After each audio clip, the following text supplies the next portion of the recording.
Today I'd like to take a moment to explain some of the most ridiculous, hypocritical, and all-around fucked up stories that the Bible contains. Many of these are stories that the rational, thinking man would never fathom to be true unless the story existed in a scripture that he believed in. If I told you that 42 children were mauled to death by 2 female bears because they made a mockery of a man's baldness, you would say something about how terrible it was, how the children didn't deserve it, or you would flat out tell me that I was lying. However, I'm not lying. This is the story of Elijah and can be found in 4 Kings chapter 2 verses 23 through 24. Another one of my favorite stories is from Genesis chapter 30 verses 37 through 39. All of Jacob's favorite striped cattle are being stolen from him, until he is left with only the boring plain cattle. Being the mastermind that he was, he decided that he would paint all of the boring plain cattle with stripes, hoping that they would produce offspring with the stripes. This is very similar to Lamarck's theory of inheritance of acquired traits, which was eventually rejected by the scientific community.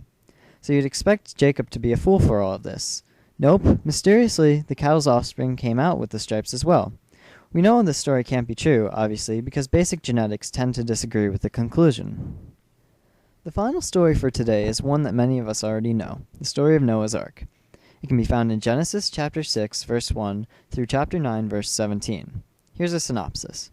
God is very upset with people. They've been committing some atrocious sins, such as cussing one's father, thinking jealous thoughts, and working on the Sabbath. There's only one holy man in the entire world, and his name is Noah. God's train of thought goes something along the lines of, fuck the world, I like this Noah kid, give him a boat. So Noah builds an ark. This is where it starts to get interesting. He's allowed to bring his family and 2 of every animal on the planet. Now, it's nearly impossible to tell just how many species currently inhabit our planet, but current estimates put it at about 3 to 30 million. So just for fun, let's pick the low end of that. 3 million species, 6 million organisms of all shapes and sizes on the ark.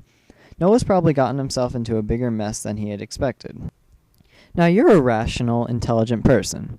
Do you really think it's possible to fit 6 million animals on an ark this size? In fact, the Bible itself says that Noah's Ark was only about 300 cubits by 50 cubits by 30 cubits. Cubits are an old world measurement that is expressed as the length of a man's elbow to the tip of his hand. You can find links to all of our social networking sites in the sidebar and subscribe if you enjoyed the video.